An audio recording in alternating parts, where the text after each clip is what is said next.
1절에 이제 본문 말씀 1절에 같이 읽어볼까요? 다 같이 시작. 그러므로 나의 사랑하고 사모하는 형제들, 나의 기쁨이요 멸육 아닌 사랑하는 자들아, 이와 같이 주 안에 서라. 내가 유오디아를 권하고 순두계를 권하노니 주 안에서 같은 마음을 품으라. 아멘. 자, 여기서 이제 우리는 이제 바울과 빌립보 교회 이 성도와 이 관계성을 지금 여기서 바울은 설명하고 있어요. 그래서 바울과 빌립보 교회 성도의 관계성. 그럼 이거 무슨 말씀이냐면 목사님과 성도의 관계성, 또 이걸 가정을 돌아보면서 아버지와 자녀의 관계성, 자녀의 관계성, 또 이걸 좀 말씀해 주고 있단 말이에요. 그래서 바울과 빌립보 교회 성도의 관계성이 뭐냐 했을 때 1절에 보니까 먹었어요. 바울의 빌립보 성도들은 나의 사랑의 대상자라 그래요. 나의 사랑의 대상자. 그러니까는 이제 바울은 성도에게 어떤 성도들은 나의 사랑의 대상자다. 사랑의 대상자. 그럼 이 말을 또 역설적으로 해석하면 성도는 바울이 성도에게 사랑의 대상자라. 그럼 이것을 영적으로 들어가면서 하나님은 나를 어떻게 본다고? 사랑의 대상자로 나를 보고 있고, 나는 또 하나님을 바라볼 때 하나님은 어떤 하나님? 나에게 사랑의 하나님으로, 내가 사랑의 대상자가 누구냐? 하나님이 이 세상에서 나의 사랑의 대상자가 되어졌다. 이걸 말씀해 주고 있단 말이죠. 그럼 이 사랑이란 이게 무엇을 말하느냐? 사랑이란 바울이 사랑이라 이 말은 뭐냐면 사랑의 성격은 바로 뭐냐? 고린도전서 13장에 가서 보니까 사랑은 희생하는 것이다야. 사랑은 희생하는 거. 믿어지면 아멘.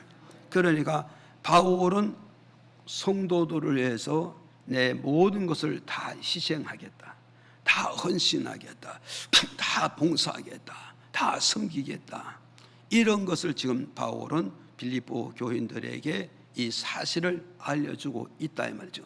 그렇다면 바울의 진정한 사랑을 안다면 빌립보 교회 성도들은 또 역설적으로 바울을 위해서 나는 사랑하기 때문에 바울의 목회를 해서 헌신하고 희생하고 봉사하고 무엇인지 다 동참할 수가 있다. 이게 바로 뭐냐? 사랑의 관계라는 걸 밝혀주고 있다.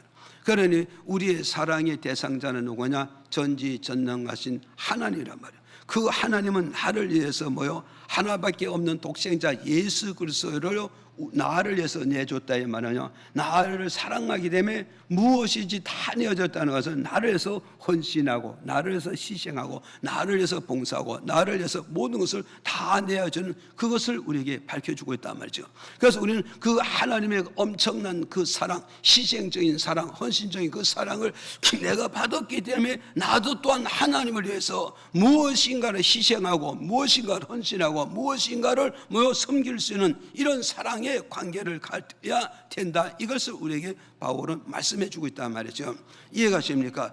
그래서 부모는 나를 어떻게 본다고? 사랑의 대상으로 본다. 사랑의 대상자.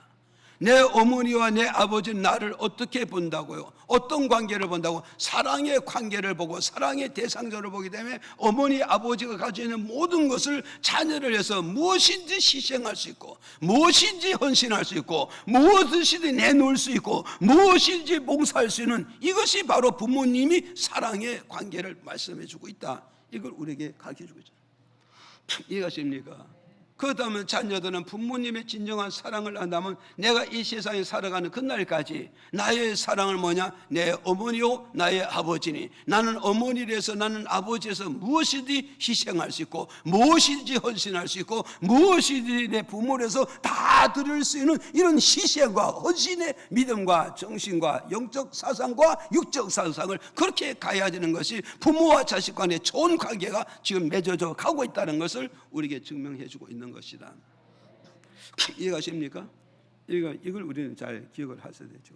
그래서 주님 날 사랑하셔서 몸 버리셨습니까? 나도 주님 사랑하기 전에 이 한 몸을 주님께서 바치겠습니다. 헌신하겠습니다. 믿음의 제물이 되겠습니다. 이 관계가 얼마나 좋은 관계냐.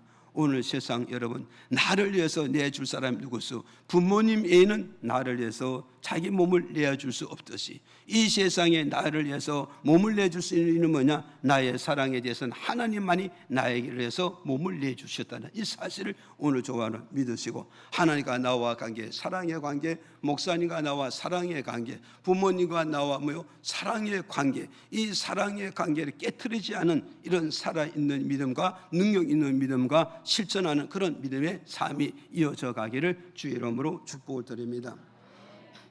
아멘. 또 두 번째 뭐가 있어요? 두 번째는 뭐냐면 어떠했어요? 어떤 관계냐? 바울 선생님과 빌립보 교회 성도들이 어떤 거냐면 사모하는 관계라 그래.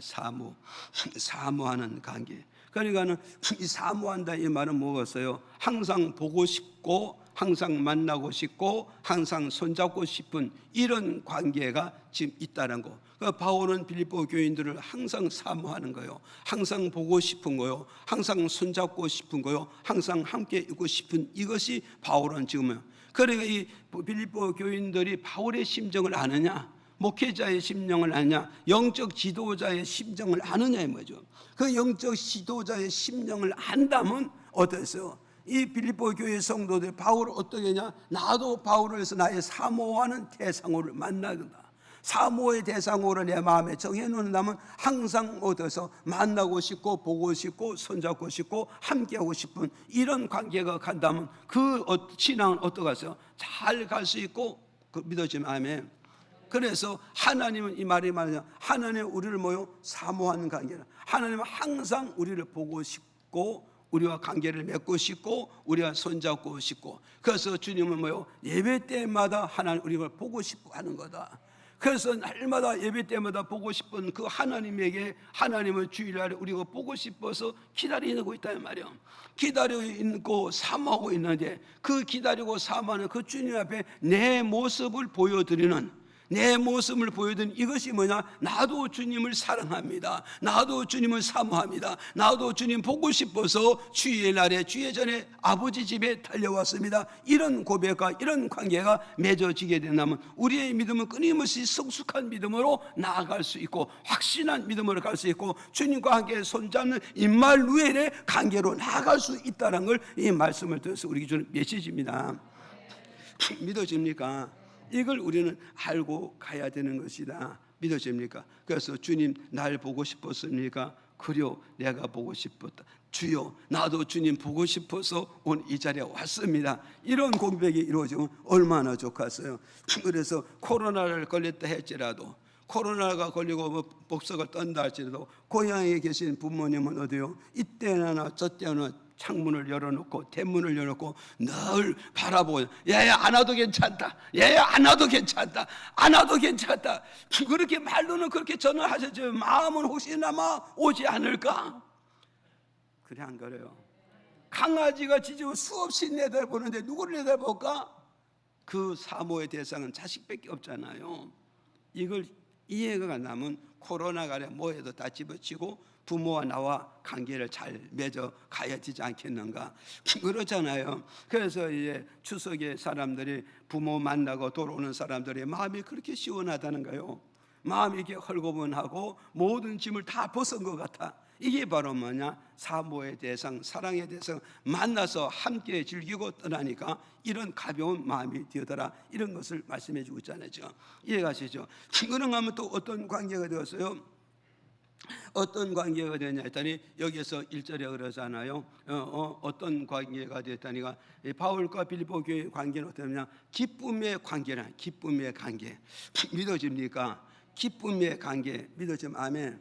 예. 그래서 이 기쁨의 관계를 맺고 있다. 그러니까 바울 성도는 빌립보 교회들을 만나게 하면 기쁘고 즐겁고 행복하고 평안하는 거예요. 아멘도 없어. 이해가 가십니까? 그러니까 또 반대로 뭐가 있어요? 바울 빌립보 교회 성도들은 누구만 옆에 있으면, 바울 선생님만 옆에 있으면 또한 그들의 마음이 기쁘고 즐겁고 평안하고 마음의 안식을 누릴 수가 있다는 걸 우리에게 가르쳐주고 있잖아요.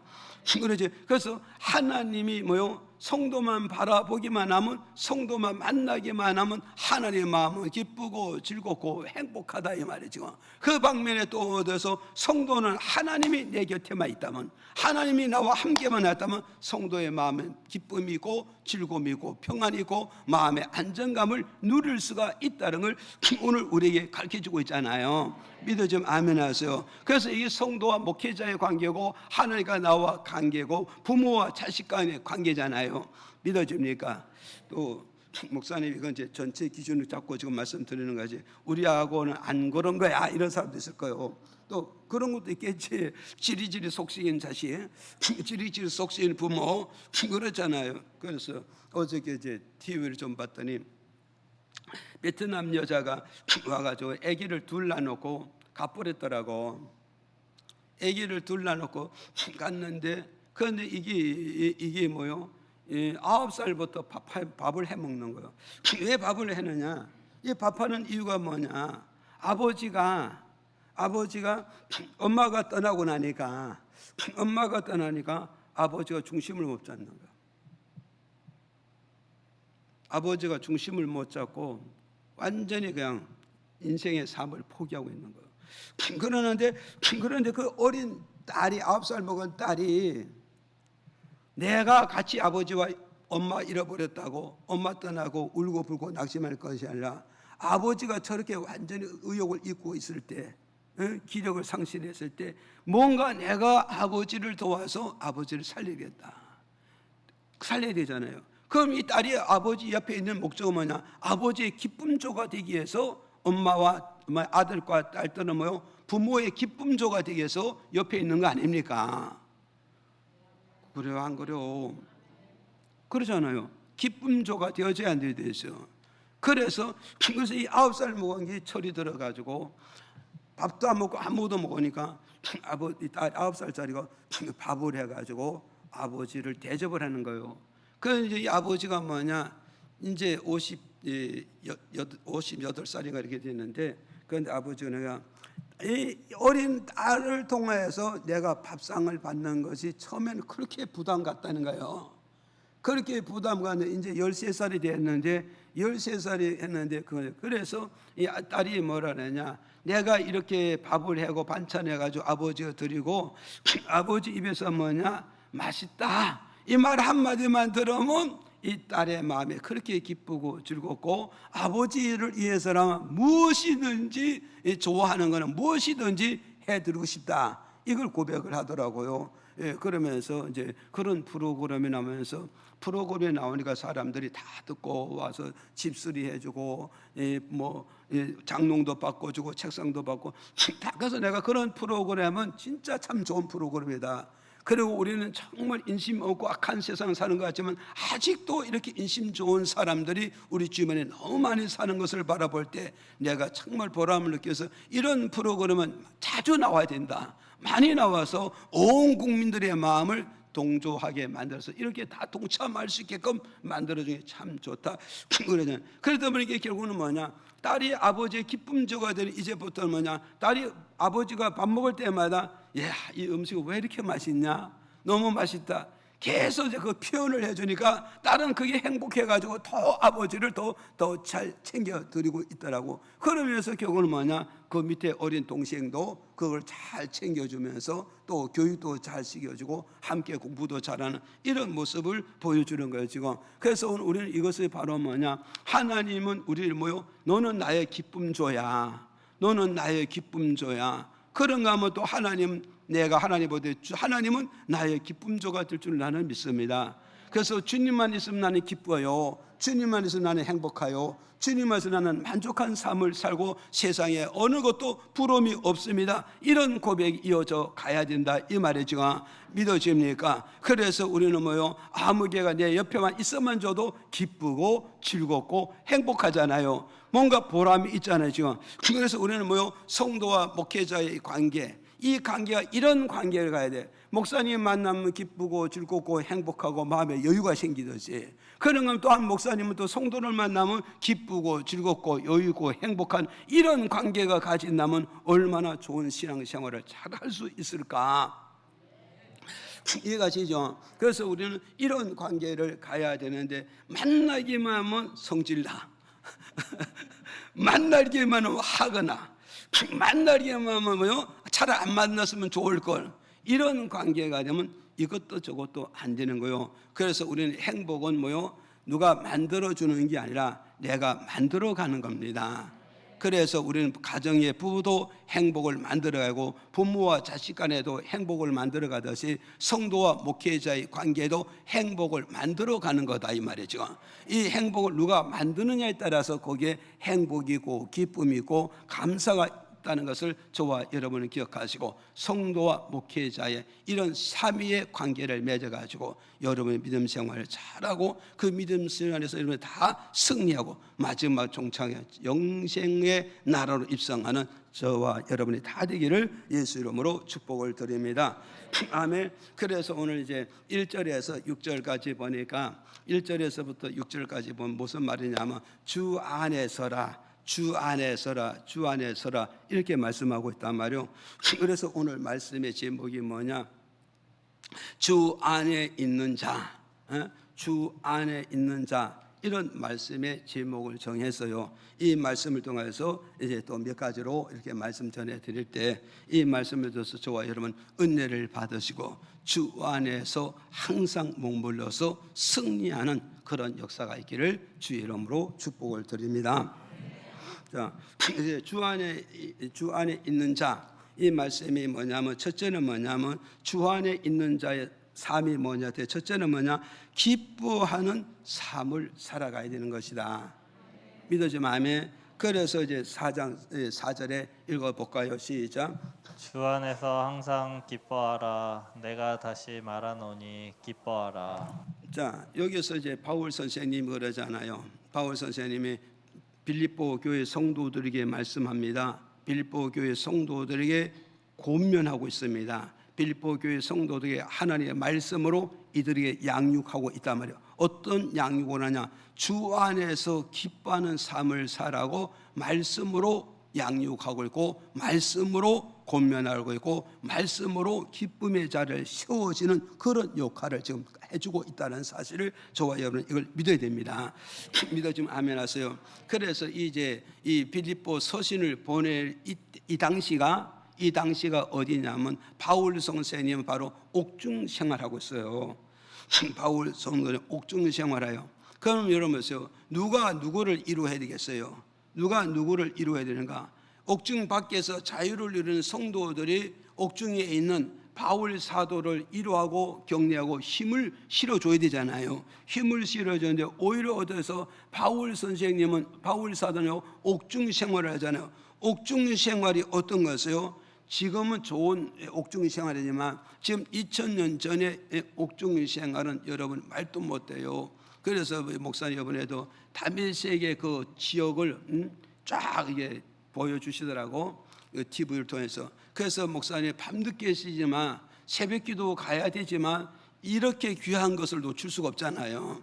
그렇잖아. 일부러도 성지 순례를 가야 했는데, 그래서 다메섹에 대해서 밤늦게 가서 제가 그걸 다 보고 잤는데 그때만 해도 완전히 흑벽돌로 이게 쌓았더라고. 그 흑벽돌이 언제 시작되냐 했을 때, 언제 시작되냐? 노아 홍수 끝나고 그 자손들이 바벨탑을 쌓을 때, 그때 처음으로 흑벽돌이 등장하더라고.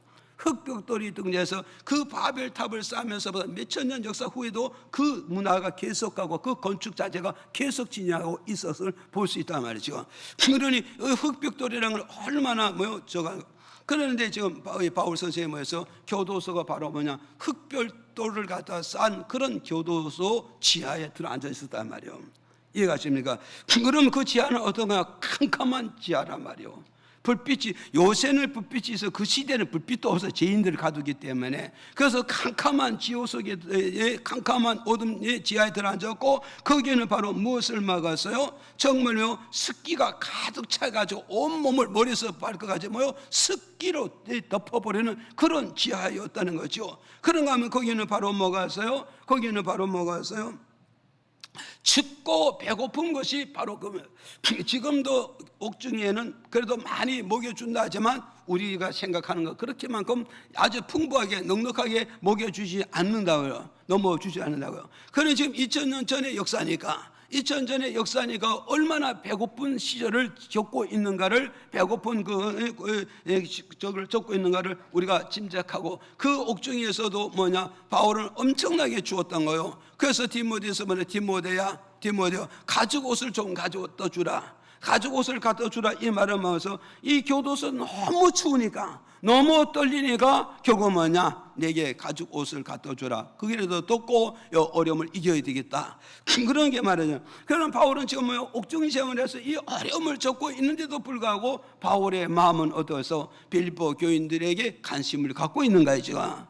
이해가시죠? 어머니가 그렇게 고생하고 아버지가 그렇게 고생나도 마음에는 자식 염려하고 자식 걱정하고 자식을 보살피는, 이게 부모님의 심정이 아니겠습니까? 그럼 바울은 비록 옥중에 있다 할지라도 빌립보 교회 성도도 믿음으로 난 아들이 되고 믿음으로는 자녀가 되니, 옥중에 있다 할지라도 영적 부모님의 마음으로서 이들을 늘 바라보고 늘 걱정하고 이들을 보살펴주고 있다 말이죠. 그래서 바울 선생님은 내가 비록 옥중에 있지만, 옥중에 있어서 기뻐할 수 없는 환경에 살았지만 나는 기뻐하고 있다 이거요. 감사하며 살고 있고 즐겁게 살고 있다 말이죠. 그러면 사랑하는 성도들, 빌립보 교회, 사랑하는 빌립보 교회 성도들아, 내가 너에게 권면해. 너희들은 주 밖에 있는 것이 아니라 주 안에서 믿음의 삶을 살고, 주 안에서 인생의 삶을 살고, 주 안에서 인생의 여정을 한 걸음 한 걸음 딛고 가니 너희들의 삶 속에는 반드시 하나님과 함께하니 기뻐하는 삶을 살아야 되고 즐거운 삶을 살아야 되고 감사하는 그런 삶을 살아가야 되는 것이 성도의 삶이요, 믿음의 삶이요, 천성에 가는 길을 걸어가는 이런 노선이 아니겠느냐. 이것을 고면해 주겠다는 사실을 오늘 저와 여러분 믿어야 된다 말이요.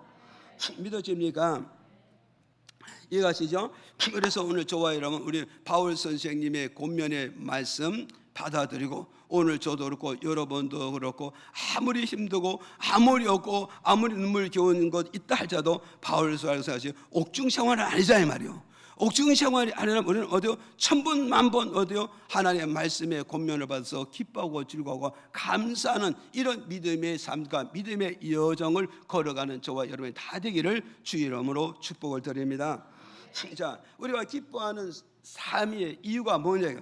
기뻐하는 삶의 이유가 뭐냐 했을 때 누가복음 17장 14절에 다 읽어봐요. 시작. 오시고 가라사대 가서 제사장들에게 너희 몸을 보이라 하셨더니 저희가 가다가 깨끗함을 받은지라. 16절에 시작. 예수의 발 아래 엎드려 살해하니 저는 사마리아인이라. 자, 우리가 여기서 기뻐하는 이유를 우리가 알아야 돼요. 기뻐하며 사는 이유가 뭐냐면 첫 번째는 건강하게 살아가기 위해서는 우리가 기뻐하는 삶으로 살아가야 된다. 믿어지 마면 그러니까 여기서 우리는 잘 기억하라고요. 내가 이 땅에서 사는 그날까지 질병에 걸리지 않고 건강하게 살기 원한다면 하나님의 권면의 말씀을 받아들여서 아니라 할지라도 억지로라도 기뻐하고 억지로라도 즐거워하고 억지로라도 감사하면서 살아간다면 그 사람은 그 말씀 붙잡고 살아가기 때문에 거기는 하나님 놀라운 역사가 이루어짐으로써 그 사람은 반드시 영적으로도 건강하지만 육체적으로 건강한 인생의 삶을 살아갈 수가 있다는 걸 이 말씀을 통해서 우리에게 주는 메시지입니다. 그래서 지금 여기서 그러잖아요. 여기서 나오는 10명의 문둥병자가 어땠어요? 예수님을 만났잖아요. 예수님을 만나서 뭐가 했어요? 문둥병을 치료받고 고침받고 문둥병에서 자유함을 얻었단 말이에요. 자유함을 얻었잖아요. 자유함을 얻었으면 어디다 가서요? 16절에 자유함을 얻어서 16절에 가서 뭐요? 10명 문둥이 다 예수님 앞에 나와서 감사해야 되는 것이 이게 기본이 아닙니까? 이게 상식이 아닙니까? 그렇잖아요. 이 감사는 이것이 뭐요? 기본의 은혜를 갚는 방법이 아니겠습니까? 그런데 여기서 먹어서 9명은 돌아가 버리고 9명은 예수께서 감사하지 않고 1명만 예수께 나와서 감사했다는 걸 여기서 밝혀주고 있습니다. 이해가시죠? 그래서 우리는 기억을 해야 돼서요. 감사 없는 문둥병자와 감사하는 문둥병자의 이 차이점을 우리가 알아야 된단 말이에요. 그 차이점이 뭐냐면서 감사 없는 문둥병자는 뭐냐? 오늘의 삶을 보았지 내일의 삶을 보지 못하기 때문에 감사가 없는 삶이 되어지고 있다면 감사 없는 삶. 그러니까 오늘 저와 여러분이 잘 기억하라고 오늘의 삶만 보고 내일의 삶을 보지 못하면 결국 뭐냐? 감사가 없고 기쁨도 없고 즐거움이 없다는 이 사실을 여러분이 알고 가야 된단 말이죠. 이 감사 없는 9문둥은 뭐냐? 하나는 보았지만 둘을 보지 못하기 때문에 하나님께 감사할 때 감사할 줄 모르고 표현할 때 표현할 줄 모르고 기뻐할 때 기뻐할 줄을 몰랐다 이 말이죠. 그러다 오늘 저와 여러분에서 하나만 보고 인생을 살 것이 아니라 둘을 보고 사는 그런 인생이 되어져야 된다는 걸 우리에게 가르쳐주고 있단 말이죠. 그럼 문둥이는 바로 뭐였어요? 감사하지 못한 문둥이면서 오늘의 만족은 알았지요. 오늘에는 만족을 알고 오늘에는 행복을 알고 오늘에 감사하고 오늘의 능력을 알지만 내일의 하나님의 만족을 바라보지 못했다는 거, 내일의 하나님의 능력을 바라보지 못했다는 거, 내일의 하나님의 기적을 바라보지 못하기 때문에 결국 뭐냐? 9문둥이는 하나님 앞에 감사할 줄을 몰랐다 이 말이요. 몰랐다며. 그런데 감사하는 문둥병자는 바로 뭐가 있어요? 하나의 축복을 가지고 둘의 축복을 꿈을 꾸기 때문에 예수님 앞에 나서 감사할 줄도 알고 기뻐할 줄도 알고 즐거워할 줄도 알고 예수 앞에서 덩실덩실 춤을 출 줄 아는 그런 삶이 되어졌다는 걸 오늘 우리에게 가르쳐주고 있단 말이에요. 그 오늘 저와 여러분은 어떠세요? 정말 뭐였어요? 은혜를 받았는데 축복을 받았는데 응답을 받았는데 하나님의 도움을 받았는데 정말 우리는 먹어서 감사하지 못한다 이 말은 뭐죠? 하나의 축복은 볼 줄 알았지 둘의 축복을 보지 못하기 때문에 감사하지 못하지만 한 문둥이는 뭐요? 하나의 축복을 받았기 때문에 이분이 하나를 주셨으면 둘을 주실 것이다, 셋을 주실 것이다, 열을 주실 것이다, 이런 축복권을 알기 때문에 그런 어디서요? 축복의 꿈을 꾸고 있으니까 감사할 수밖에 없잖아요. 하나를 주신 분이 둘을 못 주시겠습니까? 둘을 주신 분이 셋을 안 주시겠습니까? 여러분 이런 걸 믿는다면 하나를 받아서 나는 둘을 받아야 된다, 열을 받아야 된다, 아니 100을 받아야 된다, 이렇게 꿈을 꾸는 자가 예수께 나와서 감사할 수도 하고 살해할 수도 있고 보답할 수도 있고 예수님 고마울 수도 하고 기뻐하고 덩실덩실 춤추는 그런 신앙생활, 그런 믿음을 살아갈 수 있고 인생의 여정을 그렇게 갈 수 있다는 걸 우리에게 준 메시지란 말이에요. 이해가십니까? 이걸 우리는 알아야 돼요. 보세요. 감사하는 문둥이는 뭐가 있어요? 오늘에 열린 축복이잖아요. 오늘의 내가 문둥병을 받아 예수님에게 축복의 문을 열어줬기 때문에 내가 문둥병을 치료받고 눈물을 닦고 고통을 닦고 모든 사람의 당당히 설 수 있는 게 뭐냐? 오늘의 예수님 나에게 뭘 열어줬다? 축복의 문을 열어줬다 이 말이야. 축복의 문을 줬으니 내일에도 내 삶 속에 축복의 문을 열어주실 거야. 이걸 믿어지기 때문에 어땠어요? 이방인 문둥이는 어떻겠어요? 내일의 축복문을 계속 열어가기 위해서는 뭐냐? 나는 예수님 앞에 가서 늘 감사해야 되겠다, 늘 감사해야 되겠고 늘 고맙다고 말해야 되고 늘 고맙다고 표현해야 되겠다. 그래서 무엇이요? 감사하는 문둥이는 오늘에 열린 축복의 문을 내일에 닫는다 안 닫는다? 내일에 절대 닿지 않는 그런 믿음과 그런 사고이기 때문에 오늘 주님께 가서 넉넉히 풍성하게 감사하고 자기의 표현을 다 할 수 있고 주님과 나와 관계를. 그 다음에 우리 보세요. 정말 보세요. 이 감사하는 문둥이는 뭐가 있어요? 오늘의 예수님과 관계를 내일과 관계를 끊지 않겠다는 거예요. 그렇기 때문에 감사할 수가 있어요. 오늘 저 감사할 사람이 감사하지 않으면 관계가 끊어지 안 끊어집니까? 관계가 끊어지는 거. 표현할 사람이 표현하지 않으면 관계가 끊어집니다. 관계가 오늘 손 잡아야 돼서 손을 안 잡으면 그 사람과 관계는 끊어지고 마는 겁니다. 지금. 그러니 이 문둥병자는 바로 뭐가 있어요? 예수님으로부터 뭐였어요? 정말 저주병을 그죠? 씻을 수 없는 이 병을 치료받고 곤치받았다 이 말은 뭐겠어요? 주님과 나와 관계가 이어졌다 안 이어졌다. 주님과 나와 관계가 이어졌고 주님과 나와 열이 맺어지고 주님과 나와 손을 다시 잡았다 이 말이죠. 어디에서 저주에서, 어디에서 사망에서, 어디에서 죽음에서, 어디에서 인생의 낙오자에서 완전히 떨어졌는데 예수님이 내 손에 내밀어서 내 손을 잡아주게 될 오늘 이런 기적이 일어났습니다. 이런 축복이 나서 이런 치료를 받고 이런 자유를 얻었는데 그 손을 놓을 수 있습니까? 여러분 생각해 보라고. 이 손을 놓을 수 있습니까? 이 손을 놓을 수 없잖아요.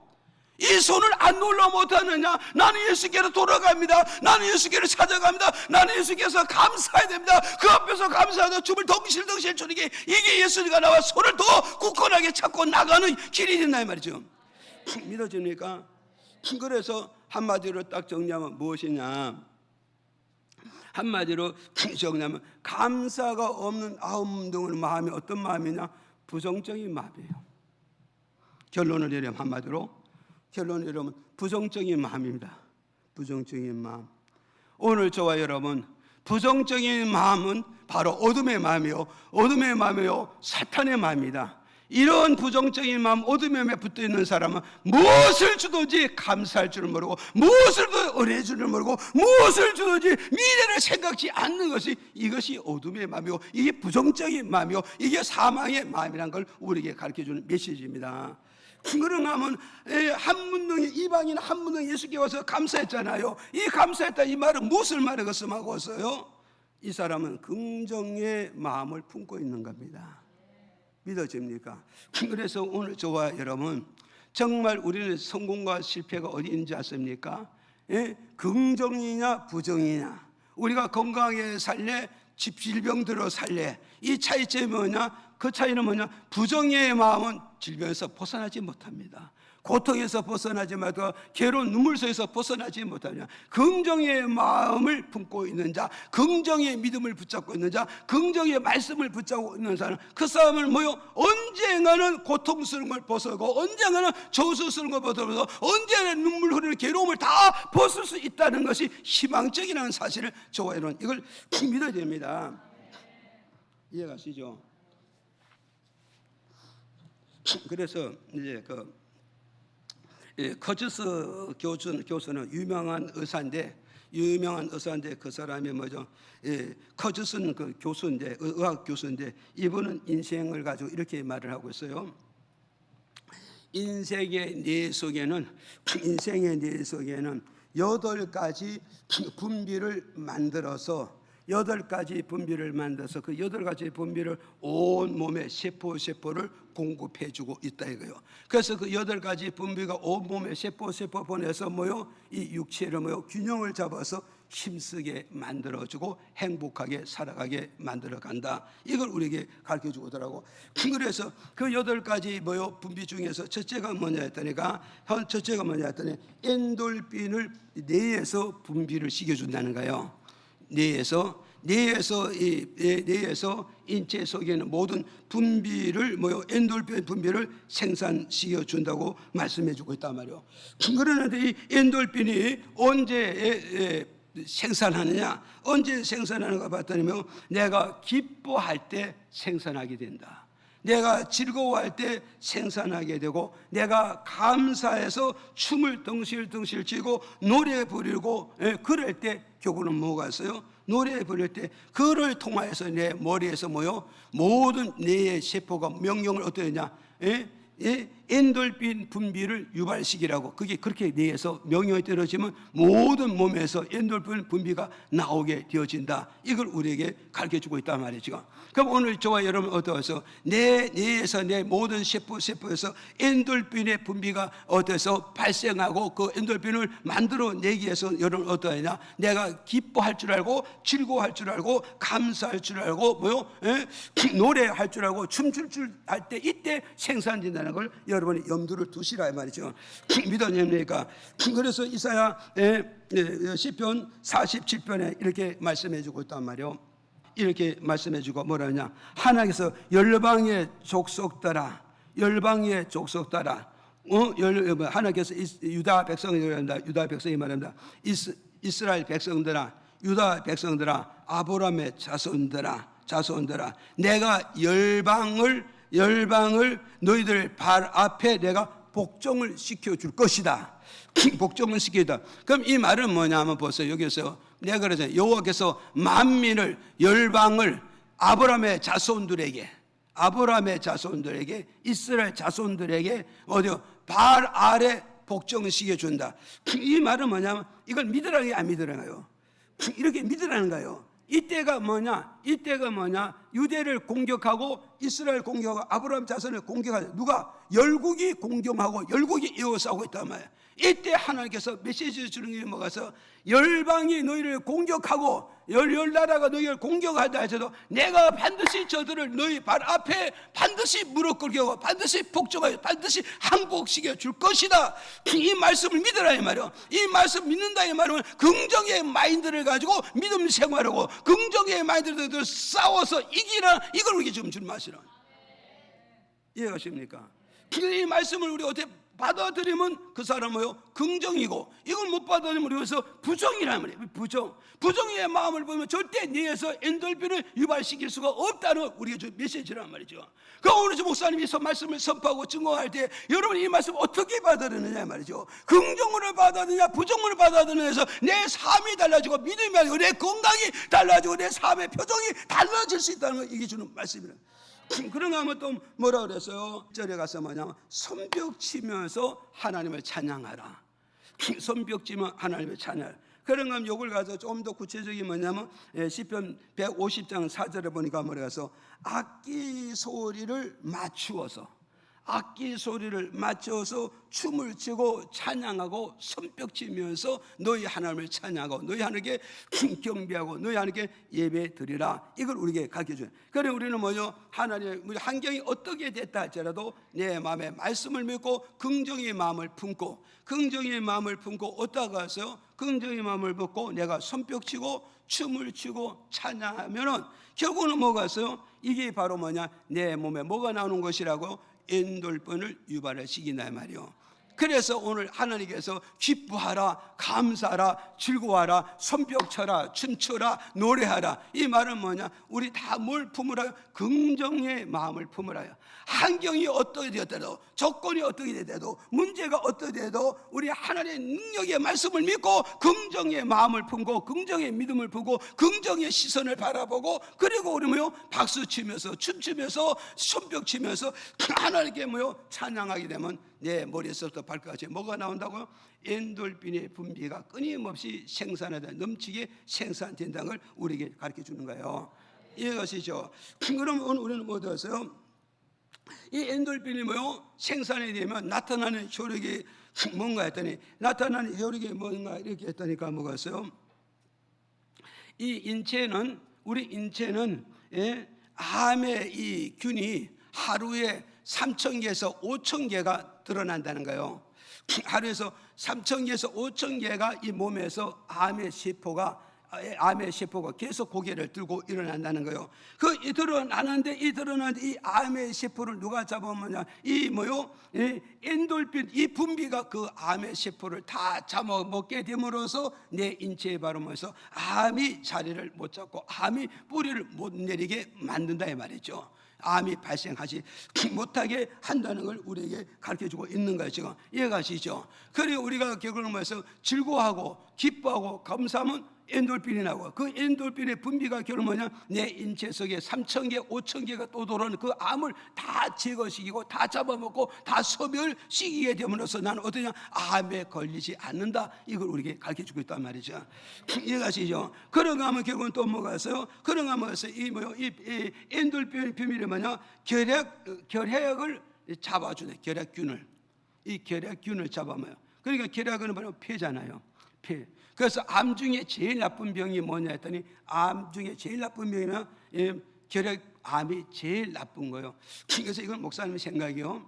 왜 그러냐? 목사님 수 없는 암 환자를 만나서 예배도 드려주고 안수 기도도 해줬지만, 그런데 임종할 때 보면 다른 병들도 뭐 그런 문제겠지만 암병이 이 결핵병에 걸린 사람은 너무너무 고통 죽는 거야. 너무너무 고통 죽는 모습을 볼 때 내가 그걸 보면서 절대 이 결핵암은 걸려서는 안 되겠다. 어차피 인생은 죽는 거지만 편안히 죽어야 되고, 그죠? 고통 없이 죽어야 되는데 이 결핵암은 너무너무 고통을 주기 때문에, 그래서 목사님 그걸 보면서 절대 이 결핵 환자를 죽어야 된다. 그 결핵은 결국 뭐였어요? 돌아갈 때는 어땠어요? 많은 고통을 주지만 어떻게 지나치면 뭐였어요? 엄청난 피를 토하고 또 죽는 도 있다 말이죠. 그런 것을 우리에게 가르쳐주고 있다 말이죠. 그런 거 이해가시죠? 그래서 이 엔돌핀이라는 이 말은 뭐냐면, 엔돌핀은 뭐였어요? 내 몸에 있는 모든 병의 균을 다 잡아먹기 때문에 결국은 내 육체를 건강하게 만든다. 그래서 여러분, 육체가 건강함으로 영혼도 건강해지게 되어지는 거다. 그래서 우리는 바로 뭐였어요? 육체가 약하잖아요. 연세가 많이 들면 육체가 약함으로 겪으면 노인들이 마음까지 생각까지 약해지잖아요. 그래서 노인이 되면 바로 어린아이라 하잖아요. 그게 왜냐? 육체가 약해지니까 마음이 약해지다 보니까 우리가 겪어보는 어린아이 같은 그런 노인들이 살고 있잖아요. 그래서 오늘 저와 여러분, 우리가 젊든지 연세가 많든지 육체가 강건하면 우리 마음도 건강하고, 마음이 건강할 때 믿음도 건강하고 영혼도 건강하고 말씀도 건강하게 살아갈 수 있다는 걸 우리에게 주는 메시지란 말이에요. 이해가시죠? 그런가 하면 또 우리는 어떠겠어요? 그런가 하면 우리는 또 어떠겠어요? 또 뇌에서 어떤 분비가 반대로 아드레날린 분비가 생산된다. 아드레날린 생산. 이 아드레날린 이 분비가 생산되는데, 이건 언제 생산되는데? 슬퍼할 때 그게 아드레날린 분비가 뇌에서 생산되게 되고, 또 내가 괴로워할 때, 내가 괴로워하고 방황하고 떠돌아다닐 때, 그때 바로 아드레날린 분비가 뇌에서 발생하게 되어진다는 거, 자게 되어지고, 그리고 우리는 지나치게 근심에 붙잡혀 있을 거, 근심에 잠겨 있을 때 그때 뇌에서 무슨 분비요? 아드레날린 분비를 계속 생산해 내게 된다는 것이고, 그 다음에 뭐가서 시기, 불평, 원망, 이거는 바로 부정적인 마음이잖아요. 시기하는 사람은요 긍정의 마음이 아닙니다. 불평하는 마음이 부정적인 마음이 아닙니다. 누구를 탓하고 누구를 원망하는 이 부정의 마음이지 않습니까? 그래서 우리는 바로 부정의 마음이 꽉 차 있으면 결국 내 뭐가 나와요? 아드레날린이라는 이 분비가 계속 생산되어지게 된다는 걸 가르쳐주고 있단 말이죠. 그래서 누구나 인체 속에 있는 모든 질병의 균이 잠재하고 있지만, 누구나 할 것 없이 인체 몸에 다 균이 잠재하고 있단 말이야. 잠재하고 있지만 뭐가 있어요? 이 아드레날린 이 분비가 내 인체 속에 모든 세포를 공급하게 되면 바로 몸 속에 있는 모든 질병을 다시 뿌리에게 힘을 실어주는 거예요. 영양을 공급시키는 모든 질병이 뿌리 들고 일어날 수밖에 없다, 이렇게 가르쳐주고 있잖아요. 그래서 그게 이 아드레날린 분비가 모여서 암을 유발을 시키게 되고, 동맥경화를 유발을 시키고, 소화불량을 시키고 몸의 인체 균형을 상실시키는 걸 말씀해주고 있단 말이죠. 이해가시죠? 그래서 오늘 저와 여러분, 우리로서 왜 하나님은 우리를 보고서 기뻐해라, 즐거워해라, 찬양해라, 박수치라, 춤추라, 이 말은 뭐겠어요? 한마디로 말하면 우리 육체나 영혼이나 그죠? 생각, 건강하게 살아가기 위해서 우리에게 이렇게 하고 있다는 걸 말씀해 주고 있단 말이에요. 그래서 데살로니가전서 5장 16절에서 18절에 이렇게 말씀해 주고 있단 말이에요. 항상 기뻐하며 살아가라. 그러잖아요. 항상 찬양하면서 살아가라. 항상 뭐가서 감사는 긍정이잖아요. 항상 긍정적인 인생을 살아가야 된다. 그래서 하나님 이렇게 권면의 말씀을 주시면서 또한 그렇게 살아가게끔 하나님이 만들어주는 거예요. 이걸 만들어주는 거, 그게 바로 창세기 21장 6절에 가니까 이렇게 말씀해주고 있단 말이에요. 읽어보실까요? 시작. 자가 가로되 하나님이 나로 웃게 하시니 듣는 자가 다 나와 함께 웃으리로다. 자, 갈라디아서 5장 22절 시작. 오직 성령의 열매는 사랑과 희락과 화평과 오래 참음과 자비와 양선과 충성과. 자, 여기서는 잘 기억하라고. 보세요. 살아가 그냥 웃은 게 아니고, 그냥 기뻐한 것이 아니고, 그냥 감사한 게 아니고 뭐였어요? 하나님이 나를 웃게 했다는 거예요. 믿으십니까? 그러니까 오늘 여러분 보세요. 웃는 것도 내가 웃는 것 같지만 하나님이 내게 웃는 은사를 부어줘야 돼요. 웃는 은사를 보여주고, 웃는 모여서 은혜를 부어줘야 되고, 얻는 뭐요? 능력을 보여주면 나는 뭐요? 항날 세상 사람은 나사 빠지는 사람같이 항상 기뻐하고 즐거워하고 행복하고 감사하게 살아갈 수가 있다는 거예요. 그래서 내가 기쁘니 어때서 나와 함께하는 자들도 기쁘다 안 기쁘다? 안 보여? 보이잖아요. 그냥 오늘 여러분 보세요. 내가 뭐요? 웃음조가 되죠. 우리 가족에 웃음 줘야 되겠다. 내가 교회에 내가 웃음 줘야 되겠다. 내가 모든 기관에 구역에 내가 웃음조가 되어졌다. 그러기 위해서는 뭐냐? 자의적으로 웃어지느냐? 자의적으로 웃어지지 않아요. 그럼 뭐냐? 하나님이 나를 웃게 하면 내가 웃을 수 있다는 거예요. 이해가십니까? 그래서 갈라디아서 5장 뭐요? 5장 22절에 보면서 성령의 열매는 무엇이라? 희락의 열매로 나타난다는 거예요. 희락은 기쁠잖아요. 기쁠 희자도 즐길 나자잖아요. 그런데 성령이 내게 임하면, 하나님 영이 내게 임하면 내가 뭐냐? 기쁨으로 살아갈 수 있고, 노래하면서 살아갈 수 있고, 춤추면서 살아갈 수 있고, 감사하면서 살아갈 수가 있다는 걸 우리에게 가르쳐주고 있단 말이죠. 그러니까 오늘 저와 여러분요, 성령 받은 사람과 성령 받지 않은 자의 차이점은 뭐냐? 성령 받은 사람은 웃음이 꽃을 피우는 거야. 감사가 꽃을 피우고, 기쁨의 꽃을 피우고, 찬양의 꽃을 피우고, 하나님의 은혜를 받아서 춤추는 꽃을 피워가는 그런 믿음의 삶과 그런 인생의 삶과 그런 가정의 삶과 그런 직장 생활을 할 수 있고 사회 생활을 할 수 있다는 걸 우리에게 준 메시지입니다. 이해가십니까? 그러니 하나님이 사라를 웃게 하시듯이, 삭게 하듯이 성령이 우리를 웃게 하신다 그러잖아요.